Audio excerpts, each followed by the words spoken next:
സ്നേഹ പിറന്നാളിന് സ്വാഗതം മതി ഈ വഴിക്കാരയ പളവിൽ അണിച്ചെത്തിയ പിഞ്ചളമ്പാലങ്ങൾക്ക് മധുരഗംഭീരമായ ഇന്നിന്റെ സൂര്യൻ പശ്ചിമ ചക്രവാളത്തിൽ അസ്തമയത്തിന്റെ ചടുലതയാർന്ന ചരിത്രദൗത്യം നിർവഹിക്കുമ്പോൾ ഇന്ന് വൈകുന്നേരം 7 മണിക്ക് ചാത്തോത്ത് സിറാജുൽ ഹിദായ മദ്രസാങ്കണത്തിൽ പ്രശസ്ത കളരി സംഘം യൂഹായ് പേരാമ്പ്ര അവതരിപ്പിക്കുന്ന കളരി പ്രദർശനവും ചാത്തോത്ത് സിറാജുൽ ഹിദായ മദ്രസ വിദ്യാർത്ഥികൾ അവതരിപ്പിക്കുന്ന ഇമ്പമാർന്ന കലാപരിപാടികളും ബസ് പ്രദർശനവും ഉണ്ടായിരിക്കുന്നതാണ്.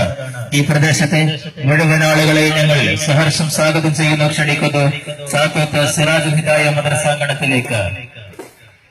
ഈ ഗ്രാമത്തിന്റെ ഹൃദയത്താളുകളിൽ മൃദുലഭാവങ്ങൾ അർപ്പിച്ച് അടുത്ത സ്വീകരണ കേന്ദ്രം ലക്ഷ്യമാക്കി നബിദിന റാലി മധുഗീതങ്ങളുടെ അകമ്പടി സേവിച്ച് മുന്നേറുന്നു.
أن مدينة منورة